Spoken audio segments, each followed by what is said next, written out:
Ask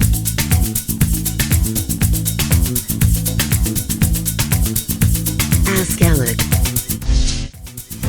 Hey guys, it's Alec Torelli, and welcome to an episode of Ask Alec, where I take your questions on poker, life, and business, and answer them in videos here for you. Today, my reader Adam writes into me. He's in a very unique spot. He's graduating from college in a year, and in May of 2017, he has decided that after talking to his dad and his girlfriend, the people that are the closest to him, he has made up his mind he's gonna play poker full time. Now, some of the people in his family, sort of disagree with this, he might upset them, but he's made up his mind, props to him, and he's going full speed. So he's a winning player, right? He plays, there's a local casino, which is an hour away. He only gets to go once a week because it's somewhat inconvenient, but he plays online. He's playing small stakes, but sometimes he finds that there's like a lot of difficulty in grinding. He's not really motivated to play these small stakes, and sometimes he finds himself taking shots at bigger games. But recently, as luck would have it, he won a tournament, cashed for $7,000, and he's in a spot where he's wondering what to do. He's concerned about the fact that he doesn't have great bankroll management and he's always taking shots, but he really wants to pursue his dream as a poker player and move out to Vegas when he graduates college. So he's wondering what to do, how to grow his bankroll, how to manage his bankroll correctly, and what steps should he take from here to make sure he's set up when he moves to Vegas. So Adam, here's the advice I would have for you. First and foremost, you have 1 year left at college. You're in a good spot that you're lucky that you have this year and you already know what you want to do. So now you could plan for it. Now is the time to start making sure you're hustling, doing everything you can so that when it's time to move to Vegas, you have all your stuff in order. So the first piece of advice I would have for you is you need to keep your overhead low, make a lot of money, and save a lot of money as much as you can during this year so that when you go, you put yourself in the absolute best position to succeed out in Vegas. So one thing I would challenge you to do is go to Vegas before May of 2017. You should be going there in the next 2 or 3 months. Find time, take a trip, maybe even go this summer. I don't know if you've ever been there. I don't know if Vegas is a dream. I don't know what you know about the local economy, the cost of living there, the local market, what games you're gonna play. But those are all things that you need to figure out for yourself on a 5-day trip to Vegas. Maybe go with a friend, have some fun, live it up, but do your homework while you're there. Get your stuff in line and figure out, look, how much is it going to cost to live there? What games am I going to play? How much money do I need? When you get all this information, you'll have immense perspective on your living situation and your life, what it's going to look like in Vegas. Maybe you go there and realize you hate it. I don't know, but you really got to look at apartments and figure out what it's going to look like to actually live there as a professional poker player.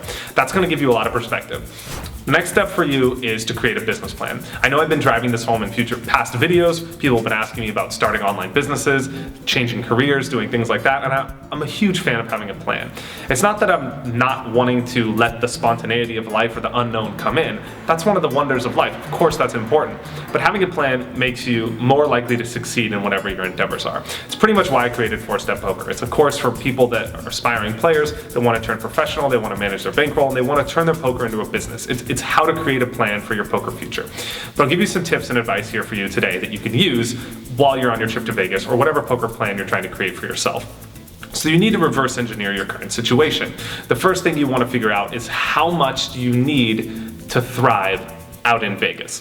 So now that you've gone there, you've looked at the market, you've figured out the games you're going to play, you've met some friends, you've figured out the cost of living, add those things up and get yourself to have 3 to 6 months of living expenses set aside. Obviously, the more the better, but 3 months is enough.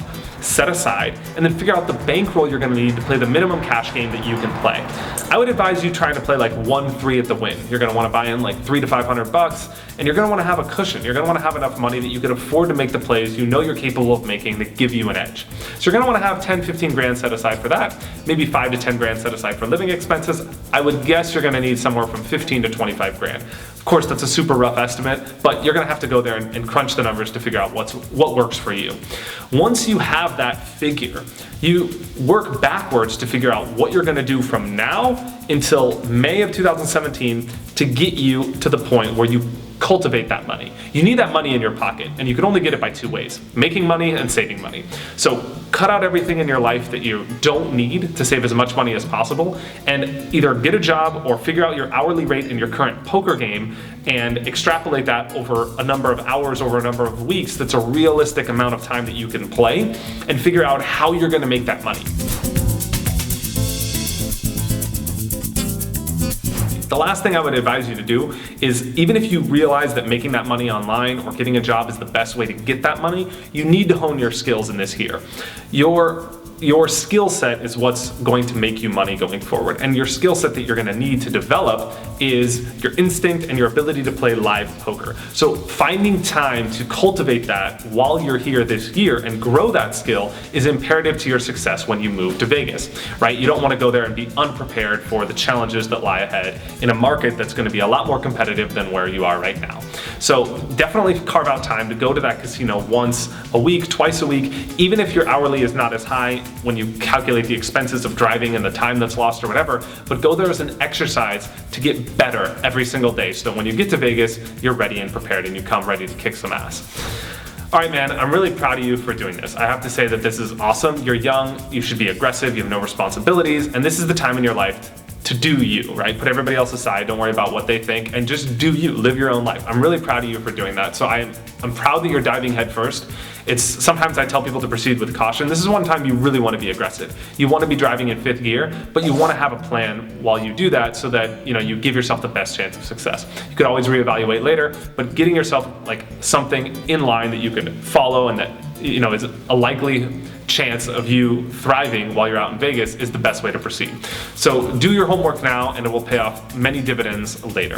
All right, Adam, I hope this helped you. If you guys have questions you'd like me to answer on poker, life, business, whatever it is, I'm taking them here on Ask Alec. I'm thinking of building this show out as well because I'm getting so many questions that once a week is not enough to answer all of them. So maybe we'll do more episodes of this as well. So if you guys like this content, be sure to subscribe to my channel. I'm putting out a lot more in the future. And leave a comment below. Let me know what you think about this video and how I can make the content even better for you guys going forward. Thanks for watching. I'll see you guys next week. Take it easy.